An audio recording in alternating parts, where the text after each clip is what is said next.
BINNY HUNT.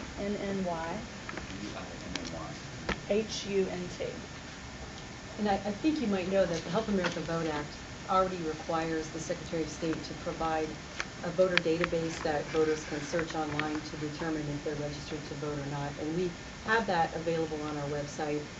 But what this does is it actually streams the data out to organizations such as Google or Yahoo. And the agreement was that this wouldn't be exclusively available to Google, but it would be a question of formatting the data so that we can stream it out so that any organization that would be providing this on the web would be able to essentially take the information and put it out through their site.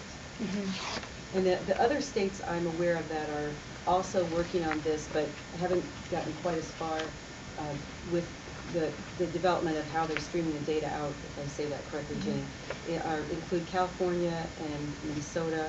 I think, and the ones that we have said are so far Iowa, Missouri, Maryland, North Carolina, and Montana, and Michigan is working on it, Minnesota. Some are in different iterations of how standardized their information is so far. Yeah.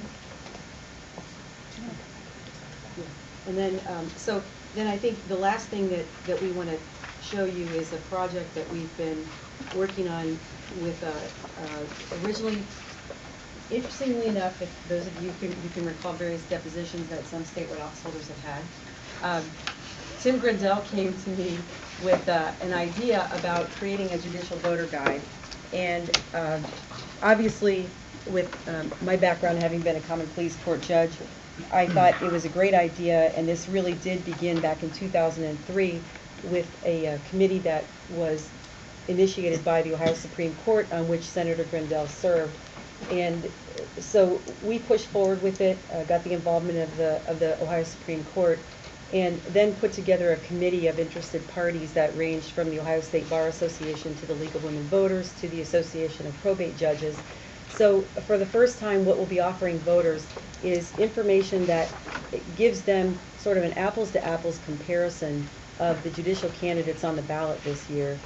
And some people have said, oh, well, why just the judges? Well, this hasn't been done before in Ohio. We think it's best to start with the judges because those are the candidates that voters seem to know the least about because of the canons of the Code of Judicial Conduct, which does limit what a judge can say when campaigning, because a judge cannot promise how they would rule in a particular situation, and they have to be careful in what they say that it wouldn't show a predisposition toward a ruling in a particular way.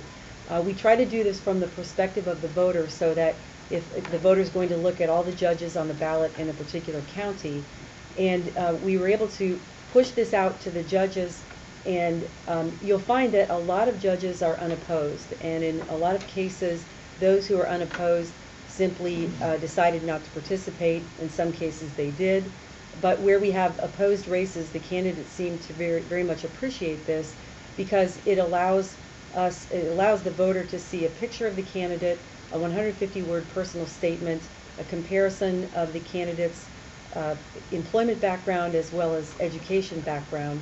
And Patrick, if you just click on, let's say we want to go, that's fine.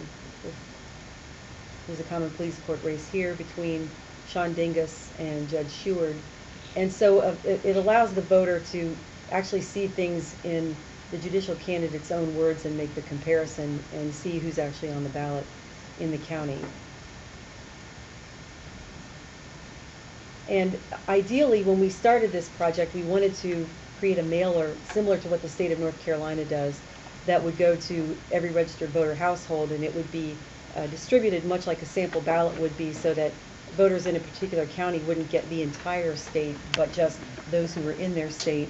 But at this point, because we were in the middle of a budget cycle and no funding was available, we decided to pilot it as an online tool, and then our hopes would be that the legislature and the judiciary would be interested in making this available in addition to the website in a very simple booklet form.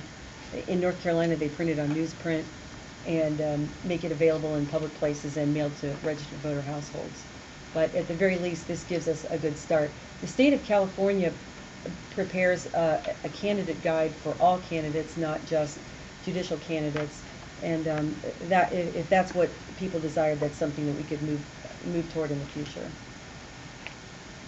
So in terms of, am I registered, where do I vote, and what's on the ballot, we're trying to cover these issues for voters in this important presidential election, because there are also a lot of important state and local elections as well.